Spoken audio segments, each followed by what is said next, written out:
तज़किरा किया तो फरमाया मन आल जारियतैन हत्ता तबलुगा, जिसकी दो बेटियां हैं, खिलाता पिलाता और तक़वे के साथ तरबियत करता है, जब बालिग हो जाएं, आपने दोनों उंगलियां उठाई, फरमाया जन्नत में वो मेरे साथ इस तरह होगा जिस तरह ये दो उंगलियां हैं।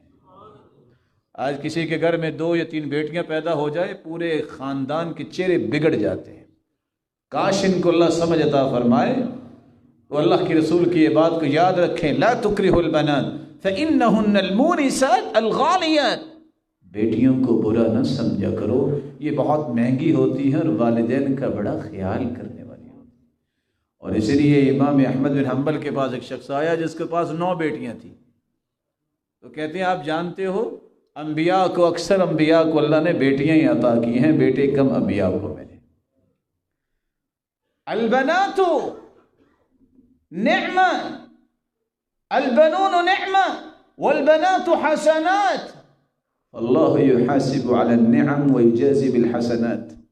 और कितनी अच्छी बात कही सलफ़ सालिहीन ने कि बेटे नेमत हैं और बेटियां नेकियां होती हैं। नेमतों का तो हिसाब होगा और नेकियों का तो बदला ही मिलेगा। लेकिन आज किसी के जहन में ये बात नहीं आती। इससे नफरत किस बात पे होती है कि बेटी, आप ज़रा बताइए मेरे मोहतरम, नफरत करने वाले आपकी वालिदा मोहतरमा वो किसी की बेटी नहीं थी? नफरत किस बात की? रसूलुल्लाह सल्लल्लाहु अलैहि वसल्लम ने यहाँ तक बेटी तो बेटी, नवासी की बात। आज हम तो ज़्यादा ही पढ़ लिख गया ना, मस्जिद में बच्चा आ जाए ना, ऐसा उसे दबाएंगे, गुस्सा करेंगे, वो फिर पूरी ज़िंदगी मस्जिद का रुख नहीं करता।